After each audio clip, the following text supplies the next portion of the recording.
الله أكبر الله أكبر الله أكبر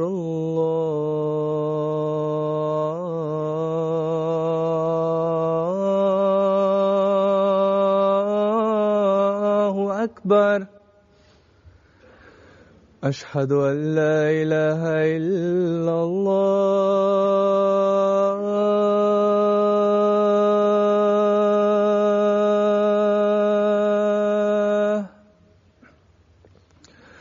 أشهد أن لا إله إلا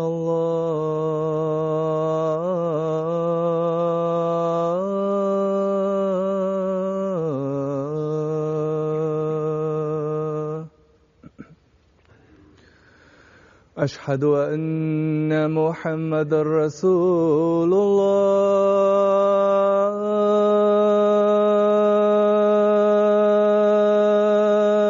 الله أشهد أن محمدًا رسول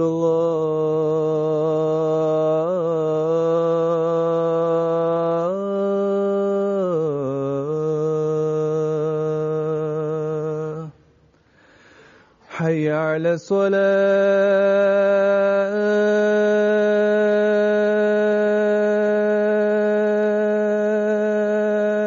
الصلاة حي على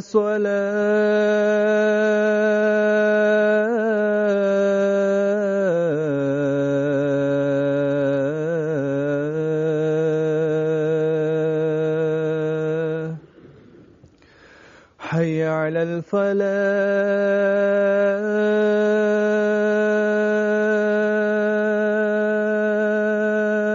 الفلاح حي على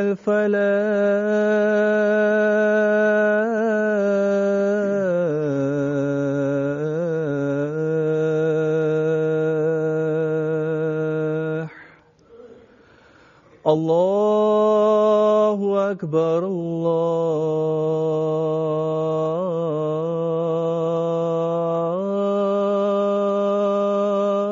الله أكبر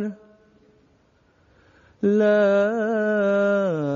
إله إلا الله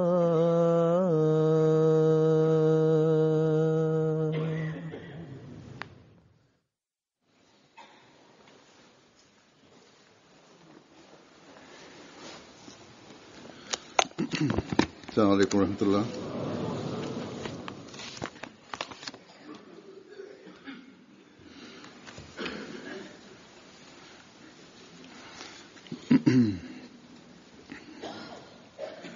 أشهد أن لا إله إلا الله وحده لا شريك له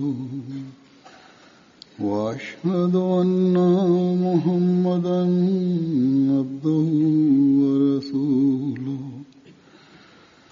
أما بعد فأعوذ بالله من الشيطان الرجيم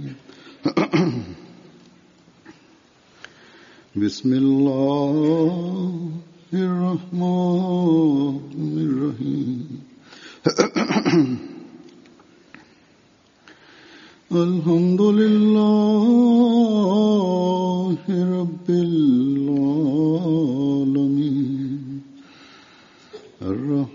الرحمن الرحيم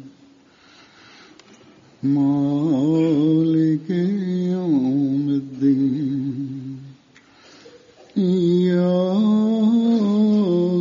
نعبد وإياك نستعين اهدنا الصراط المستقيم صراط الذين أنعمت عليهم غير المغضوب عليهم ولا الضالين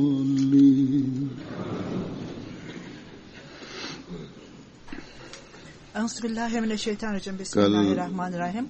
Huzur यानी गुज़श्ता कल 20 20 फरवरी Şubat का दिन günü गुजरा है। dün 20 Şubat'tı ve bugün cemaat Müslim Maut'la ilgili olarak önceden verilen haber çok önemli bir yer tutmaktadır. O gün Hazreti Mesih Sallallahu Aleyhi ve Sellem bu önceden verilen habere göre oğlunun doğuşuyla ilgili olarak haber vermişti. O çok asil ve dindar olacaktı ve birçok nitelikleri olacaktır diye haber verilmişti. Geçen cuma vaat edilen Mesih Sallallahu Aleyhi ve Sellem'in alametleriyle ilgili olarak bahsetmiştim. Bugün de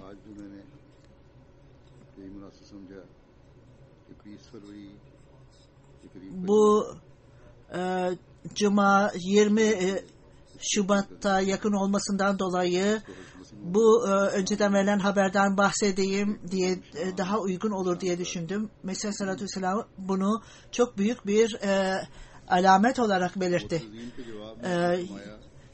Kritiklere cevap olarak açıklamada bulundu ve şöyle dedi: siz kritik ediyorsunuz, beni yoruyorsunuz ama bu insan oğlunun kabiliyetinin ötesindedir böyle bir haber vermeyi önceden. Bu insanın kabiliyetinin ötesindedir. Sadece oğlun doğumuyla ilgili olarak haber vermek değil, onun birçok nitelikleri olacaktır ve ona uzun ömür verilecektir ve o hayatı esnasında doğacaktır ve bu duyuru, eğer bu duyuruya bir kişi bakacak olursa ve hiç ön yargısız bakacak olursa, burada Allah Teala'nın alametleri hiç şüphesiz kişinin zihninde bir şüphe bırakmayacaktır. O kritiklere cevap vererek böyle bir önceden verilen haber, aynı tür alametler bu şekilde basılmalıdır dedi ve sizler gözlerinizi açarak bakın, bu sadece bir alamet değil, bilakis bu harika bir ilahi bir alamettir ve onun gelişinin amacı gerçeği açıklamak ve doğruluğu açıklayarak Resul-i Ekrem sallallahu aleyhi ve sellem'in büyüklüğünü bütün insanlara tanıtmak olduğu gibi, burada da bütün bu alametleri belirterek hiçbir zaman o benim gerçekliğimi ispat eder dememişti. Bu ilahi alametlerde Allah-u Teala, yüce olan Allah-u Teala bana gerçeği yerleştirmek ve Resul-i Ekrem sallallahu aleyhi ve sellem'in büyüklüğünü ve gerçekliğini ortaya koymak için bana alametler gönderdi. Esas olarak bu alamet yüzlerce bir ölü kişiyi hayata getirmekten daha güçlüdür der. Yine açıklamada bulunarak kişiyi hayata döndürmek öyle olur ki sadece ruha geçici olarak söylendiği gibi Hz. İsa Aleyhisselam'la ilgili olarak bazı peygamberlerden de bahsedilmiştir. Burada insanlar bunu da kritik ederler. Hatta ölünün hayata dönmesinde bu gerçek olarak alınırsa bu dünya insanlarına bir fayda sağlamaz. Burada Allah Teala'nın izniyle, onun yüceliği ve lütfünden dolayı Resul-i Ekrem sallallahu aleyhi ve sellem Hatem-i Enbiya ya Allah Teala benim duamı kabul etti ve öyle bir nimetli ruh gönderecektir ki onu söz vermişti. Onun gizli ve açık nitelikleri bütün dünyaya yayılacaktır. O şöyle der: ey insanlar, ben neyim? Benim ne önemim vardı ki, ne değerim var ki bana saldıran kişi esas olarak benim liderim olana Resul-i Ekrem sallallahu aleyhi ve sellem'e saldırmış olur. Ona saldırmış sayılır. Unutmaması gerekir ki o güneşe toprak atamaz. aynı toprak onun yüzüne, gözlerine, yüzüne inecektir. Ve böylece bunun sonucunda aşağılanmış olacaktır. Bizim yüce Efendimiz Resul-i Ekrem sallallahu aleyhi ve sellem'in yüceliği onun düşmanlığından dolayı aşağılanmayacaktır. Allah-u Teala bunu daha da tecelli ettirecektir. Ve şuurlu olarak güneşin doğuşunda onu durdurabilir misiniz? Aynen onun gibi nasıl olur da siz en azından Resul-i Ekrem sallallahu aleyhi ve sellem'in gerçek güneşini durdurabilir misiniz? Allah-u Teala bütün kızgınlığınıza ve cimriliğinizi giderecektir. Bazı Müslümanlar da Müslüman olmayanlarla el ele verirler kritik bakımından ve onları uyararak bunu uyarmıştır, onları uyarmıştır. Ve önceden verilen habere göre bildiğimiz gibi 1889'da Mart ayında o söz verilen oğul doğdu ve İslamiyet'in yüceliğini ve Resul-i Ekrem sallallahu aleyhi ve sellem'in asaletini yerleştirdiği bu amaçla sonuna kadar bir salih amel işledi.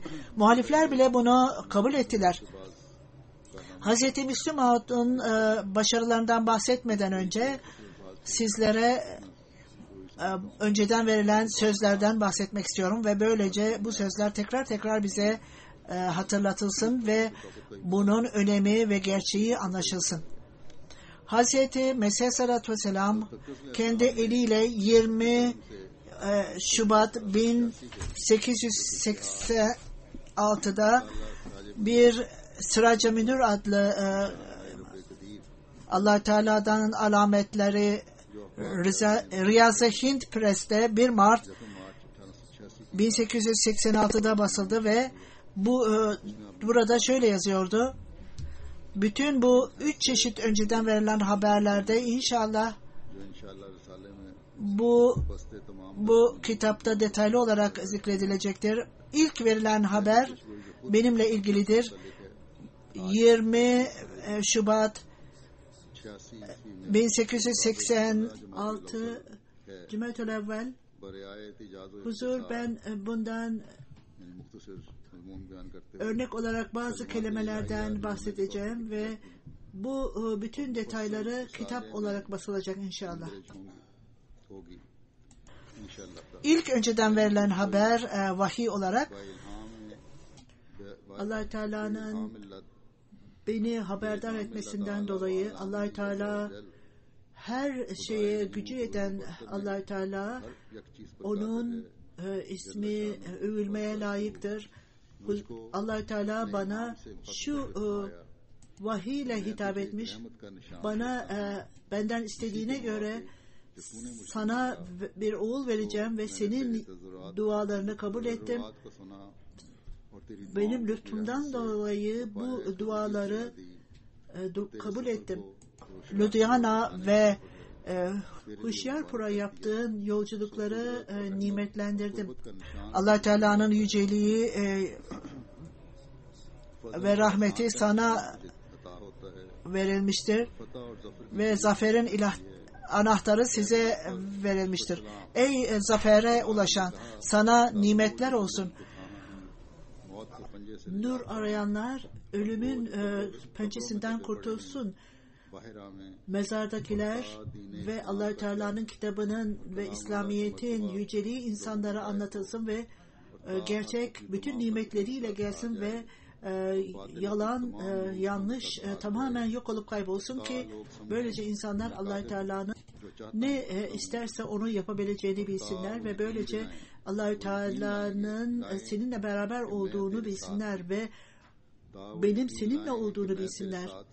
Allah-u Teala'nın vahdaniyetine, birliğine inanmayanlar ve Allah-u Teala'nın kitabı, dini, Resul-i Ekrem sallallahu aleyhi ve sellem'i inkar etmektedirler ve onu reddetmektedirler ve onlara apaçık aşikar alametler verilsin.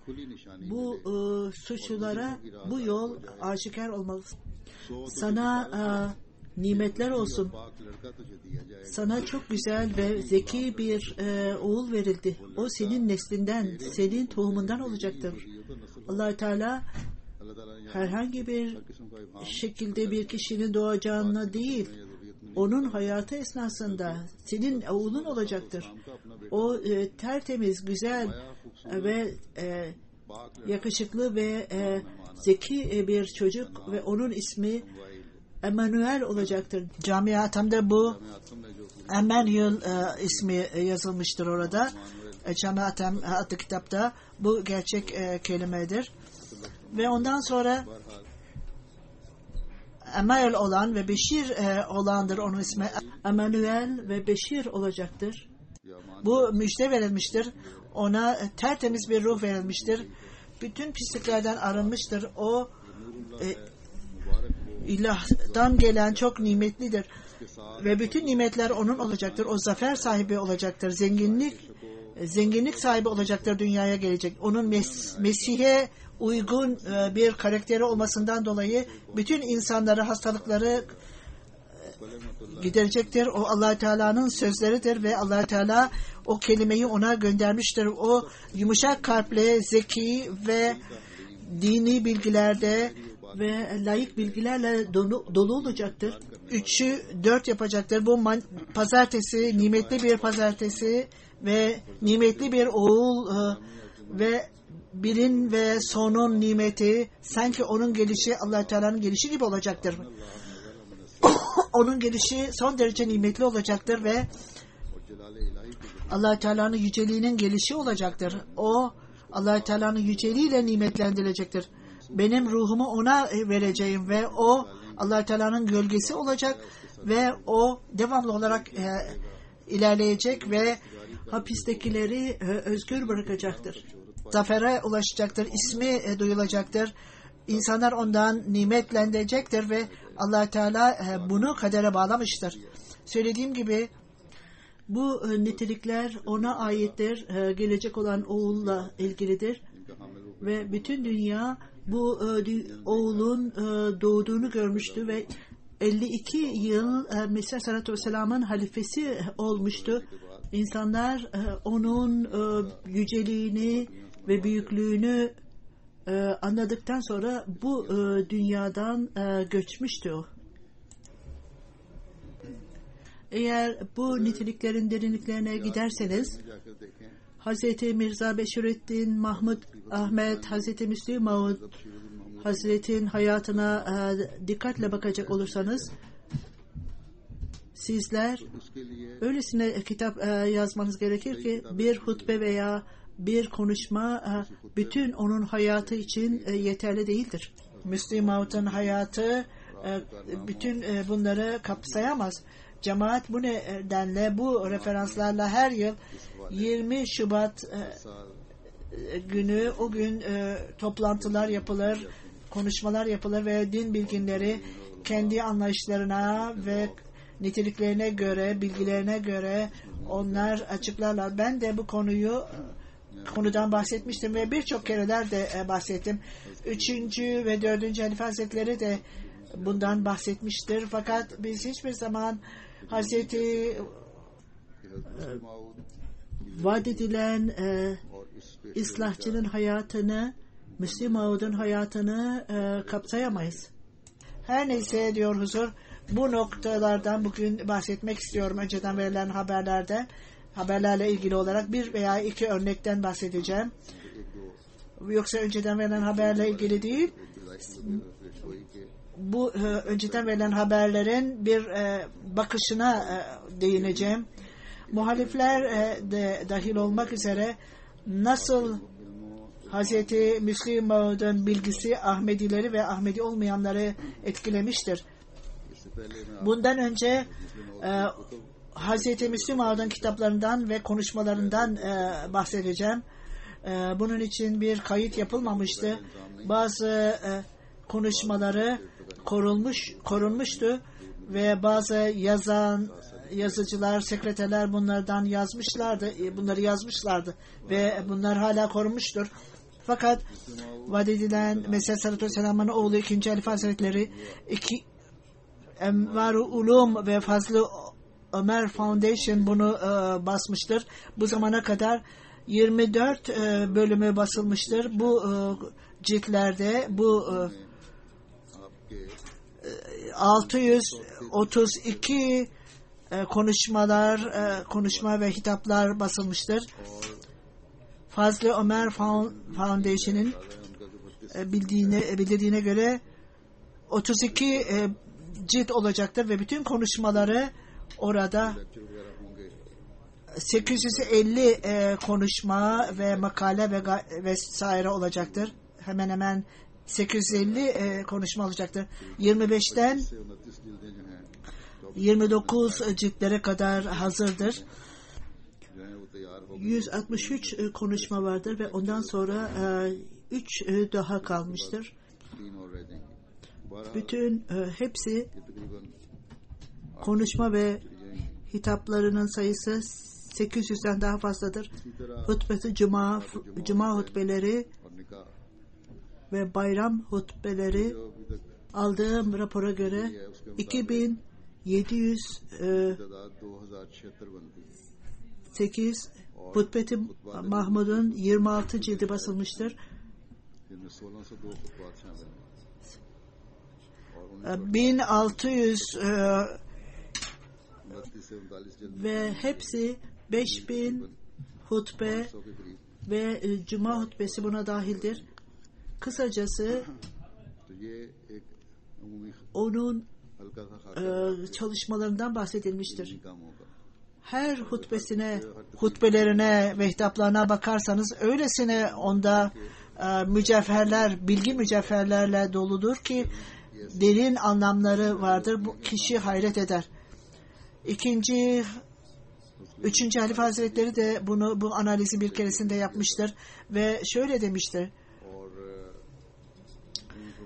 Sadece bir şeyi alırsanız o hem layık ve dini bilgilerle doludur. Bunda öylesine derindir ki kişi konulardan yorulmaz. Üçüncü Halife Hazretleri şöyle buyurmuştu. Onun kitaplarından birisi Tefsiri Kebir öyle bir harika tefsirdir ki onu bir bölümünü okuyan kişi kesin olarak bütün dünyada eğer bir Allah-u Teala'nın adamı varsa dünyada ve sadece bir cildini basmış olursa bile bu çok büyük o kişiyi asil bir kişi yapması için yeterlidir. Sadece bu değil, Kur'an-ı Kerim'le ilgili olarak daha birçok kitaplar yazmıştır ve zannedersem Müslim Mahmud Kur'an-ı Kerim'in tefsiriyle ilgili olarak belki de 8-10 bin sayfa yazmıştır ve basılı olarak da Tefsiri Kebir'in 10 cildi bulunmaktadır ve onlar 6000 sayfa kadardır. Bunun dışında surelerin notları bulunmaktadır, bölümler bulunmaktadır ve daha birçok tefsirler vardır diğer konuşmalarında da belirttiği gibi. Bunun bir bölümü değildir. Tartışmalar, kelam konusunda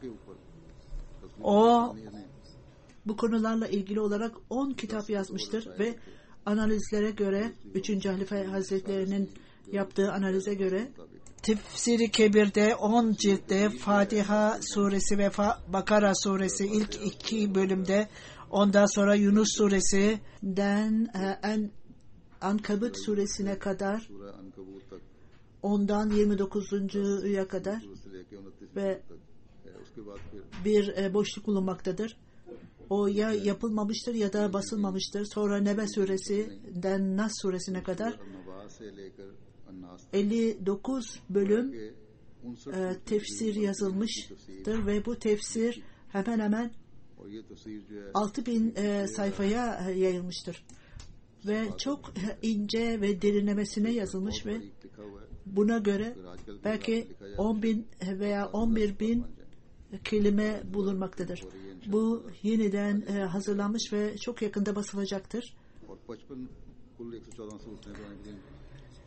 55.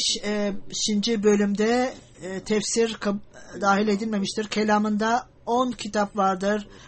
Yine İslami inançlar ve maneviyatçılıkla ilgili olarak 3 kitap yazılmıştır ve Resul-i Ekrem sallallahu aleyhi ve sellem'in hayatında 13 kitap, tarihte 4, fıkıhta 3, makalede ve siyasette Pakistan'la Hindistan'ın ayrımından önce 32 bölümden sonra 9 makale, sonra Keşmir meselesi ile ilgili olarak 15, Tahrik-i Ahmediyet ile ilgili olarak, Ahmediye hareketi ile ilgili olarak 100 kitap ve makaleler ve birçok makaleler yazılmıştır.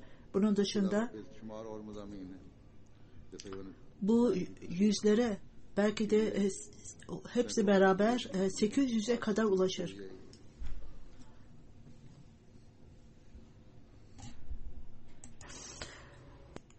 Üçüncü Halife Hazretleri yine bildirildiği gibi der, o bütün layık ve dini bilgilerle dolu olacaktır. Siz bir keresinde onun dini bilgilerini hem de dünyevi bilgilerini bulacaksınız. Herhangi bir makale yazdığında diğerleri en güzel şekilde yazıldığını söylediler. Siyasette tavsiyede bulunduğunda onun en düşmanca muhalifleri bile onun kabiliyetinden bahsetmiş ve bununla ilgili olarak detaylı olarak bilgi ve layık bilgisini hiç kimse kapsayamaz demişlerdir. Üçüncü Halife Hazretleri sadece Müslim Aud'un Kur'an'ın tefsiri kişiyi onun Müslim Aud'un büyüklüğünü kabul etmekte yeterlidir. Hiç şüphesiz bu tefsirlerde yeni bir anlayış vardır. Kur'an-ı Kerim'in derin anlamı ve oradaki gizlilikler açıklanmıştır. Ve bu öyle bir şeydir ki daima Hz. Müslim Aud'un çok büyük başarılarından sayılmıştır. Şimdi sizlere bazı onun tefsiriyle ilgili olarak Allama Niyaz Putibari sahibin ona yazdığı mektuptan bahsedeceğim. Tefsiri Kebir'in 3. cildi önümdedir. Bu Ahmedi değildi. Ben bunu detaylı olarak okumaktayım ve detaylı olarak incelemekteyim ve çok Kur'an-ı Kerim'in en güzel ince şekliyle anlayışını yarattınız. Bu tefsir belirgin özellikli olup onda mantık ve hikmet beraberce bir araya getirilmiştir. Sizin derin bilginiz ve sizin anlayışınız, derin anlayışınız, hikmetiniz ve tartışmanız bana her kelimelerle açıklığa kazanmıştır. Ne yazık ki neden ben bunun daha önceden bu kitabın farkında değildim ve keşke ben bunu diğerlerini de beraberce görmüş olsaydım. Hazreti Lut'la ilgili olarak yorumunuzu okuduğumuzda hayret ettim ve derhal size yazayım dedim. Bu ayeti kerime ile ilgili olarak sizin tuttuğunuz bu yolda sizin görüşünüzü kabul etmemek mümkün değildir. Allah Teala size uzun ömür versin. Aynı kişi başka bir mektubunda Allama Siyasi Puri, ben tefsiri Kebir'i çalışıyorum, geceleri okuyorum ve devamlı buna bakmaktayım. Bunu öyle detaylı buldum ki birkaç kelime ile benim görüşüme göre bu Urdu dilinde çok belirgin bir özelliktir. İnsanoğlunun zihnini tatmin eder ve hiç şüphesiz sizin organizasyonunuz, hizmetleriniz, sizin yaptığınız cemaatinizin hizmetleri, Kur'an-ı Kerim'e hizmetleri öyle büyüktür ki muhalifleriniz bile bunu inkar edemez. Akhtar Enveri sahip M.A. Ordu Departmanı Patna Üniversitesi'de Profesör Abdülmanan Bedel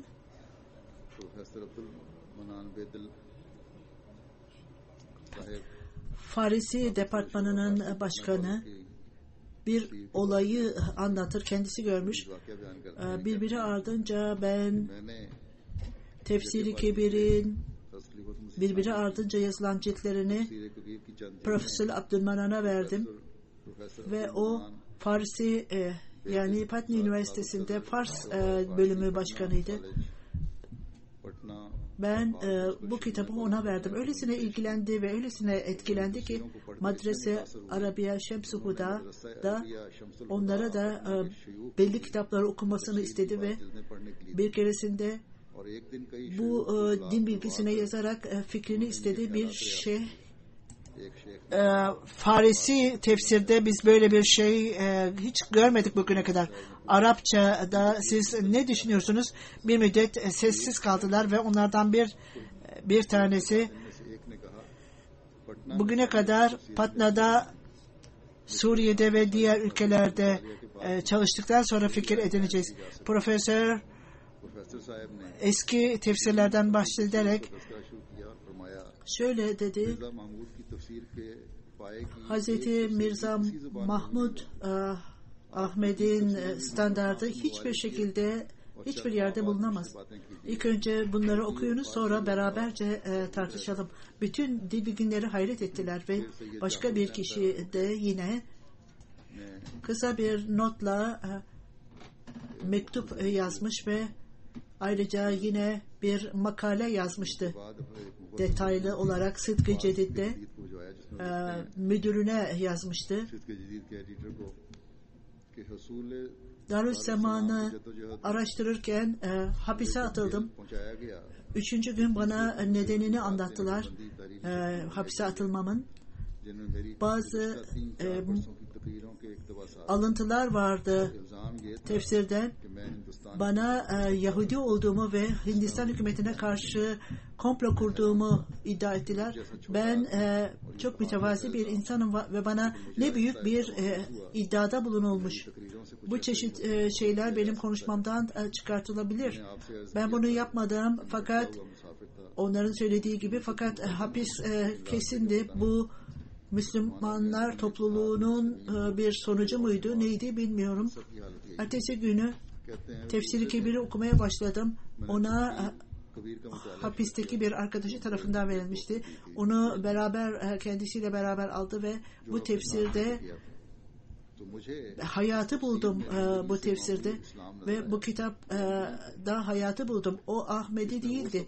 O tefsirde aradığım her şeyi buldum. Bu tefsir vasıtasıyla gerçekten Kur'an-ı Kerim'in ne olduğunu anladım diyordu. Kendi cemaatimi bırakarak bu cemaate katılmak öyle alelade bir şey değildir. Gerçek aşikar olduğunda fakat bunun sonucundan tam farkında değildi. Secdeye gitti ve dua etti. Allah-u Teala'ya dua ederek bana doğru yolu gösterin diye dua etti. Ve birçok kereler o secde ettiğim yerler gözyaşlarımdan ıslanmıştı. Ahmediye'ye gerçek doğru yol olarak inanmıştım. Kadiyan'dan Mirza Vesim Ahmet'e mektup yazdım. Ben biat etmek istiyorum diye yazdım. Ve o benim hayatımın hapishanedeki hayatım Sangrabad'da geçti. Orada din bilgini vardı ve bütün yazışmalar hapiste olan kişiler her şeyi biliyordu. Bu cesaretsizlikten dolayı benim arzum, bütün benim mektuplarım, Kadiyan'a yazılan mektuplarım onların bilgisine gelmesini istiyordum. Müslümanların bir birliği vardı, çok güçlüydü. Hyderabad'da, Hindistan'daydı. Onların bütün bu hapistekiler bana büyük bir sevgi ve saygıyla muamele ederlerdi. Bu organizasyon vasıtası dolayısıyla o hapishanenin gardiyanı beni bilmiyordu, görmemişti ama benim mektuplarım onların bilgisi olmaksızın Kadiyan'a postalanıyordu ve benim mektubum geldiğinde Kadiyan'dan oranın idarecisine gelirdi ve Kadiyan'dan biat formu geldiğinde çok yaygara koparttılar ve bu gizli kalmadı ve o bana gelerek bana biat formu ve mektup onun elindeydi. Siz bu tefsiri bırakın, ben size Ebu'l-Kelam Azad ve Mevdudi'nin tefsirlerini vereceğim. Siz düşüncelerinizi daha iyi şekillendirirsiniz dedi. Her iki tefsirde bana verildi ve orada burada bir tercüme yapılmıştı. Biat formunu doldurmadan önce bu tefsirleri okudum. Tefsiri Kebir'in bana öylesine bilgi vermişti ki onları karşılaştırdığımda bu noktalar nerededir diye dedim. Bu tercümelerde nerede hata vardı? Buradaki anlamlar sınırlıydı. Bunu yapmak çok kolaydır. Kur'an-ı Kerim'de de zikredildiği gibi la yemesuhu illa matahharun, yani sadece temiz olan insanlar Kur'an-ı Kerim'in derin anlamını anlayabilirler. Bu detayla bundan dolayı bu iddianın benden kaldırılmasını istedim ve ben biatımı hiç anlamadan aceleyle mi yapıyorum? Ondan sonra ben biat formunu gönderdiğimde devamlı olarak dualarıma devam ettim ve benim biatım kabul edilecek miydi, edilmeyecek miydi? Benim korkum boşuna değil de biatım kabul edilmeden önce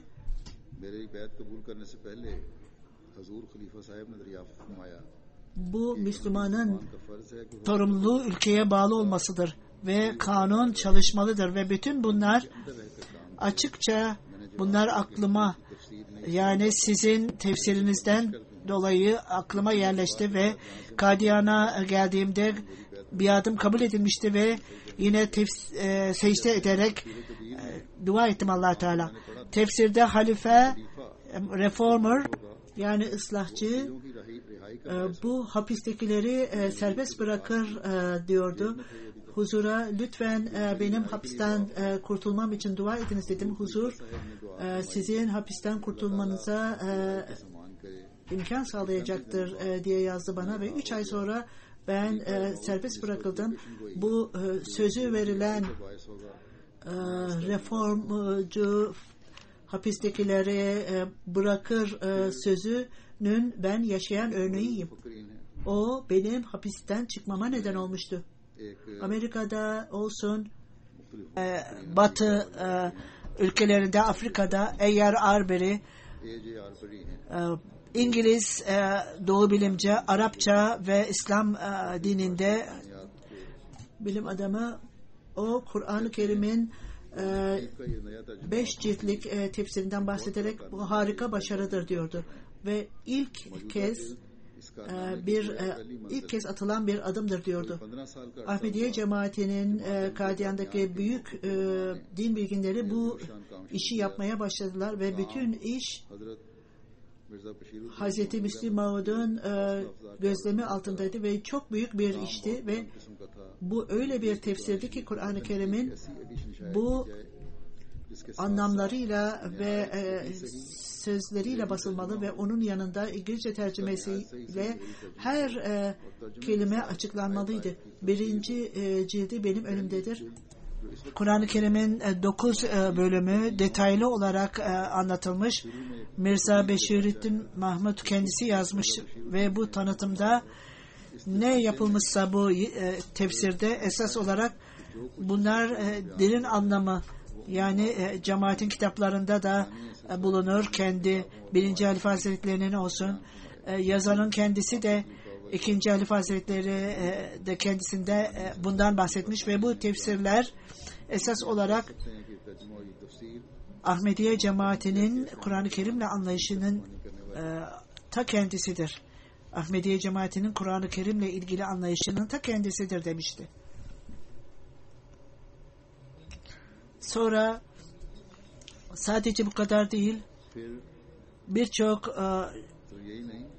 alıntılar da vardır Araplardan da. Suriye'den Dr. Anas sahip gerçeğin araştırılmasında ben farklı Sultanul Marif'in Muhyiddin İbni Arabi ve Muhammed Ali Hatemi Atayi tefsirleri vardır fakat ben onları okudum ama hiçbir tefsirde ben bu tadı Hz. Mirza Beşirüddin Mahmud Ahmet'in yazdığı tefsirdeki tadı bulamadım. Onun görüşü, onun bunları tefsirini bulmak ve anlamak istiyorum. Onun tefsirini okuduğumda bu gerçekler benim kalbimi ve ruhumu kapsadı. Fas'tan uzun süre 4.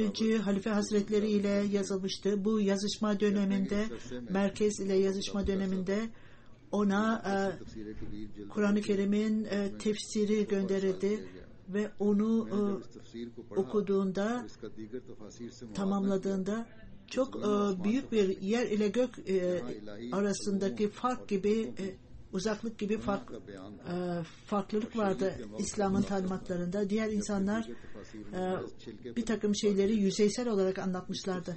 İslamiyet'in çok güzel manzarası öylesine tanıtılmıştı ki bu benim ruhuma işlemişti, kalbime işlemişti ve bunun yanında diğer insanlar da büyük bir bilgisi olduğu ile ilgili olarak örnekleri vereceğim. Hz. Müslim Maud'un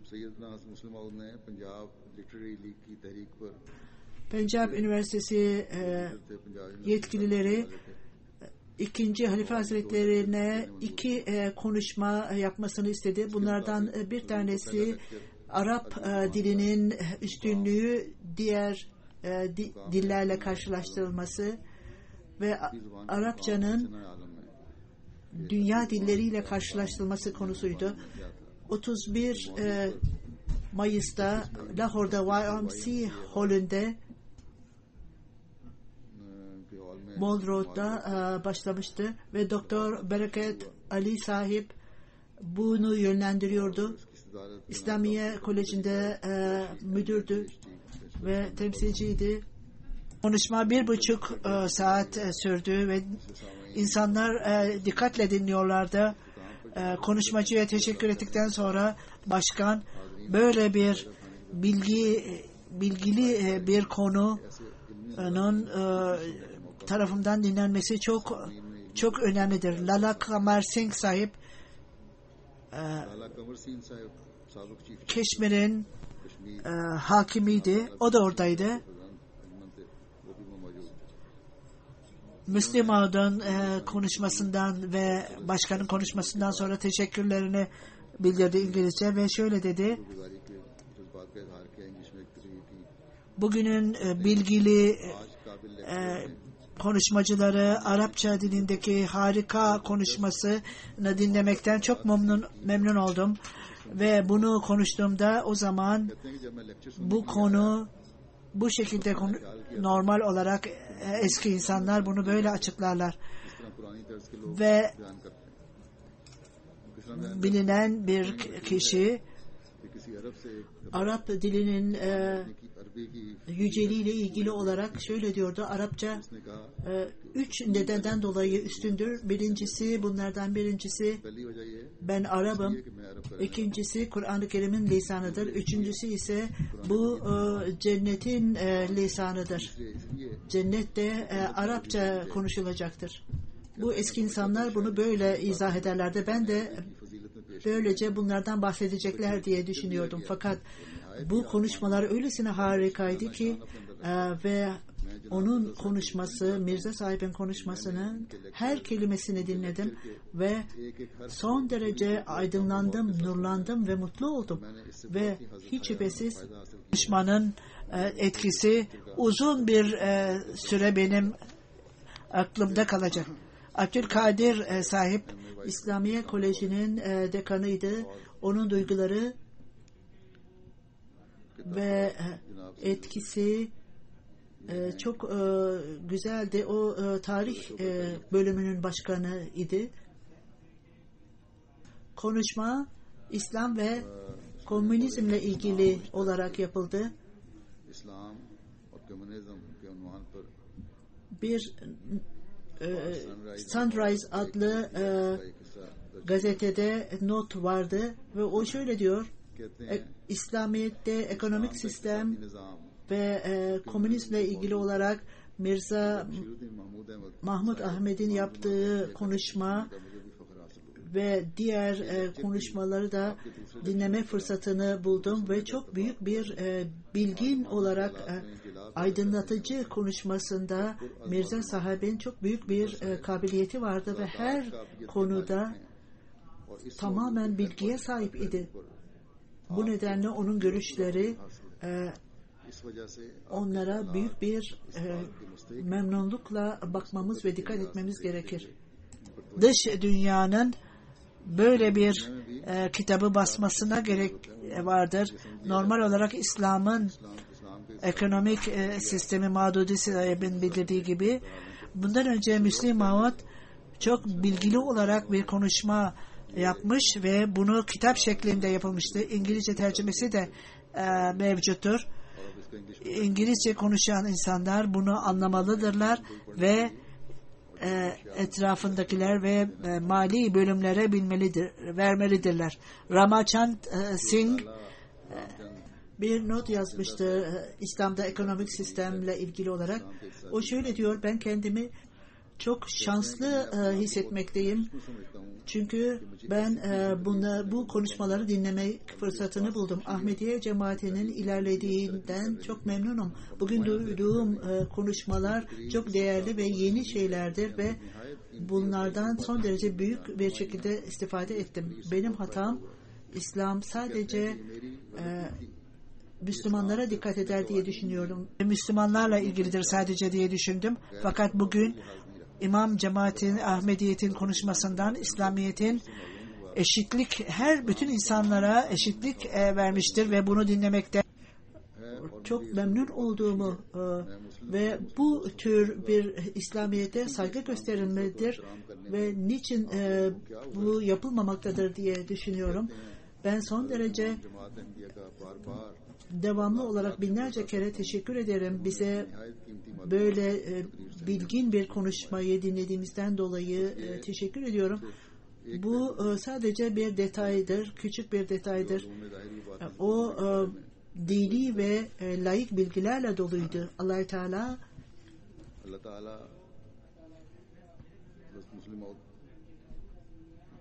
Hazreti Müslim Maud'un bizlere verdiği yüce hazineleri okumayı nasip etsin ve şimdi bu konuda yine bahsettiğim gibi farklı konularda yazılar yazmış ve değişik konularda yazmıştır ve Allah-u Teala bunlardan istifade etmemizi nasip eylesin. Bizler ayrıca kendi bilgilerimizi de ve anlayışlarımızı da bizlere artırmamızı nasip etsin. Şimdi Cuma namazından sonra Hazreti Müslim Maud radıyallahu anhu'nun oğlunun cenaze namazını kıldırmak istiyorum bugün. Hazreti Sara Begüm sahibenin oğlu Behar'dan Sahipzade Mirza Hanif Ahmet sahip ismi 17 Şubat'ta 82 yaşında Tahir Heart Enstitüsü'nde vefat etti. İnna lillahi ve inna ileyhi raciun. Benim amcamdı. 1932'de doğdu. Hazreti Müslim Maud radıyallahu anh'ı diğer çocuklar gibi onu da diğer oğullarıyla birlikte hayatlarına bağışlamıştı, vakfetmişti. Onun eğitimiyle ilgili ve öğrenmesiyle ilgili olarak çok dikkat edilmişti. Medrese ve camia mübeşşirinde eğitim gördü. Hukuk fakültesinden mezun oldu fakat hukuk çalışmaması şartıyla mezun oldu. Ayrıca o yurt dışına hizmete gitti ve birkaç yıl Sierra Leone'da okul müdürlüğü yaptı ve çok bilgili bir kişiydi. 20 yıl araştırmadan sonra Kur'an-ı Kerim ile ilgili olarak vaat edilen Mesih Aleyhisselam'ın yazılarıyla ilgili olarak bir kitap yazdı ve çok vaat edilen Mesih Aleyhisselam'ın vahiyleri ve şiirlerini bir araya getirdi ve मसीह मौद अलैहिस्सलाम की तालीम फ़हम व Quran Kur'an-ı Kerim'in anlayışı ile ilgili olarak da kitap yazdı ve bu kitap 2004 yılında basıldı. 4 में शाया हुई। Yine onun gibi Hz. Mesih Aleyhisselatü Vesselam'ın Fars ve Urdu ve Arapça şiirleri gibi diğer kitapları Adab-ı Mesih adlı kitabı da yazdı. ये भी बड़ा अच्छा शाहकार है। 1959'da इनकी शादी 1959 Seyyid Züllah Abdullah Velullah Şah'ın kızı ile evlendi. Müslüm Maud'un amcasıydı ve onun kızıyla evlendi बेगम साहिबा से ve 4 çocukları oldular. Selman Ahmet Amerika'da, एक अजीम मिर्जा 3 kızı daha Amtülmemin Hena, दूसरे लड़के और 3 बेटे Halit Teslim Ahmet'in hanımı Rabbah'ta, Teslim'in hanımı उनके एहलियां हैं Hina Mübarek ve Amtül Semi hanımlar, मुबारका Faruk Ahmet Han'ın hanımı. समी फरूख अहमद खान के लिए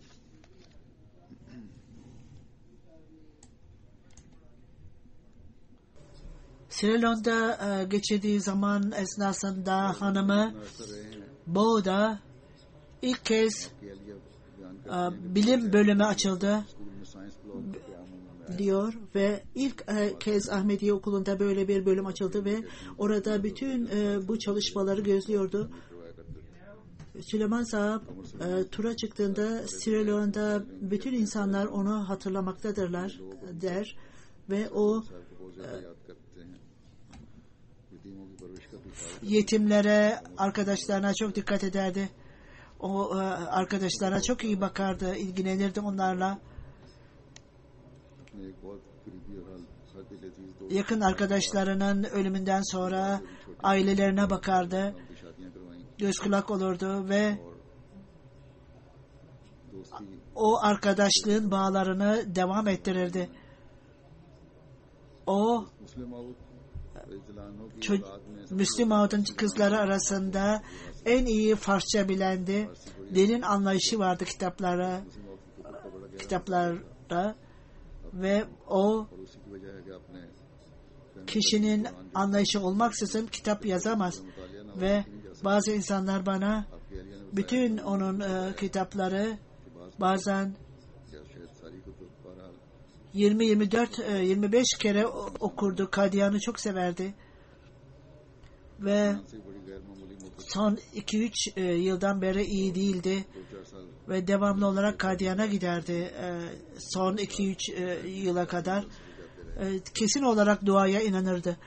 Kızı bize sahabelerinden bahsedildiğinde शादी को किस्सा onun statülerinin göklerde yükseldiğini görürdü.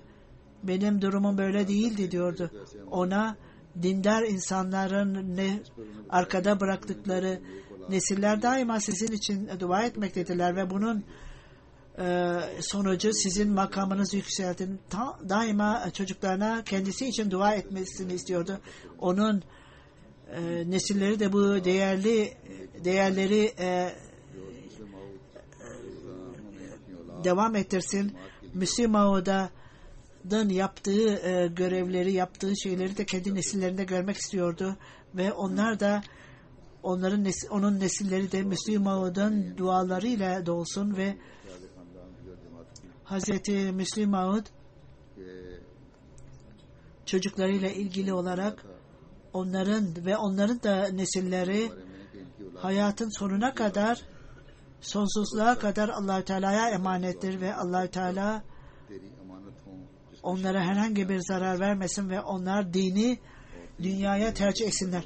Sahip Mirza Hanif sahip Allah-u Teala ona bağışlasın, onu affeylesin ve makamını yükselsin ve çocuklarına da baksın. Gerçek anlamda onlar da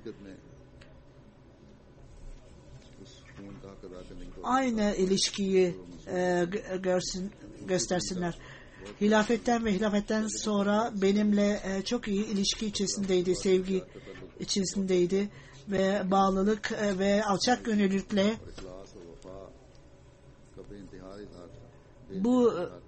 bunu hayatı esnasında belirtirdi. Allah Teala onun makamını yükselsin ve neslini de hilafetle kesin olarak güçlü bağlarla güçlendirsin. Amin.